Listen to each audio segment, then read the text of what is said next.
অখিলবাবু, বিভিন্ন মাধ্যম দিয়ে আমাদের কাছে খবর আসছে যে আপনাকে আর ক্ষমা চাওয়ার জায়গাতে নয়, সরাসরি নির্দেশ আপনি পদত্যাগ করুন। যদি আপনি পদত্যাগ না করেন তাহলে আপনাকে বরখাস্ত করা হবে। কি বলবেন? আমাকে রাজ্য সভাপতি সুব্রত বক্সী এইমাত্র ফোন করেছিলেন। রাজ্য সভাপতি সুব্রত বক্সী এইমাত্র ফোন করে তিনি জানালেন যে মন্ত্রিসভা থেকে পদত্যাগ করার জন্য। আপনি পদত্যাগ করছেন? আমি পদত্যাগ পত্র লিখে ফেলেছি।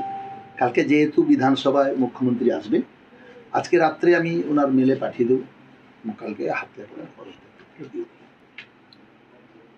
এই যে পদত্যাগ করতে হচ্ছে, মানে এই পরিপ্রেক্ষিতটা বা এটা নিয়ে কি বলবেন? না, আমি এতে কোনো অনুতপ্ত নয়। আমি কালকে যেটা ফিশারি ফরেস্টের আধিকারিককে বলেছি, সেই কথাটা উত্তেজনায় বসে বলেছি, তার জন্য আমি অনুতপ্ত। কিন্তু আমি পদত্যাগ করছি, আমি কোনো অনুতপ্ত নয়। কারণ আমি মানুষের জন্য লড়াই করতে গিয়ে হয়তো কোথাও ভুল করে ফেলেছি, কিন্তু লড়াই আমার জারি থাকবে। আমি যেহেতু দল আমাকে নির্দেশ দিয়েছে, মুখ্যমন্ত্রী নির্দেশ দিয়েছে, তার জন্যে আমি মন্ত্রিসভা থেকে কালকে পদত্যাগ করছি। এটা কি একটু বেশি দলীয় পদক্ষেপ হলো বলে মনে করছেন? না, তা জানি না, সেটা দল সিদ্ধান্ত নিয়েছে। দল যখন নিয়েছে নিশ্চিতভাবে তার উপরে তো কথা বলার, এবং আমাদের সর্বোচ্চ নেত্রী মুখ্যমন্ত্রী এবং তিনি অল ইন্ডিয়া তৃণমূল কংগ্রেসের চেয়ারপারসন, তিনি নির্দেশ দিয়েছেন, তার বাইরে আর কিছু হয়। আপনি নেক্সট পদক্ষেপ কি নিতে চলেছেন? আমি আমার পদক্ষেপ ওখানে অসহায় মানুষের যাতে ওরা কোনো বঞ্চিত না হয়, তার জন্যেই আমার লড়াই চলবে।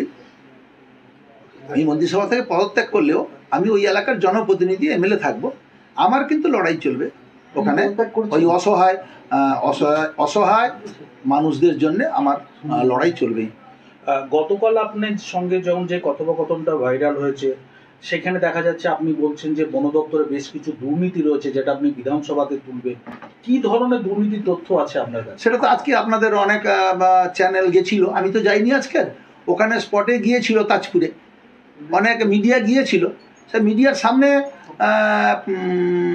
গ্রামবাসীরা বলেছে যে টাকা নিয়ে বন দপ্তরের লোকেরা টাকা নিয়ে দোকান নাকি বসিয়েছে। এটা গ্রামের মানুষ বলেছে, আমি বলিনি। গ্রামের মানুষরা মিডিয়ার কাছে বলেছে যে এই বন দপ্তরের লোকেরাই কখনো 5,000, কখনো 6,000, কখনো 7,000 টাকা নিয়ে আমাদের দোকান বসিয়েছে।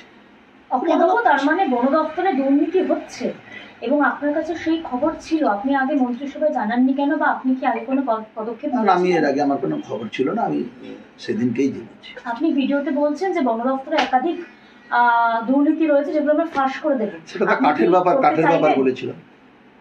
টাকার ব্যাপার বলিনি, টাকার ব্যাপারটা গ্রামের লোক বলেছে, আমি কাঠের ব্যাপারটা বলেছি। কাঠের অনেক কিছু কাঠ ওরা চেক করে। কাঠের ব্যাপারটা কাঠ অনেক সময় যেগুলো অকেজো কাঠ, শুকনো কাঠ সরকারি ঘরে আসার কথা, তা বিক্রি করে নিয়ম কানুন মেনে, পদ্ধতি মেনে সেগুলো বিক্রি করে যে টাকা পয়সা সরকারের কাছে জমা দেওয়া দরকার, সেক্ষেত্রে অব্যবস্থা আছে।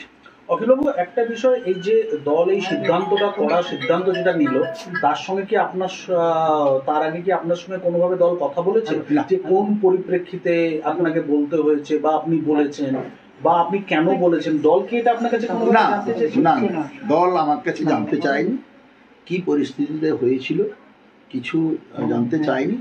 শুধু সুব্রত বক্সী আমাকে বলেছেন গতকাল ঘটনাটা তিনি সারাক্ষণ ধরে টেলিভিশনে দেখেছেন, তিনি নির্দেশ দিয়েছেন, তাই আমি পদত্যাগ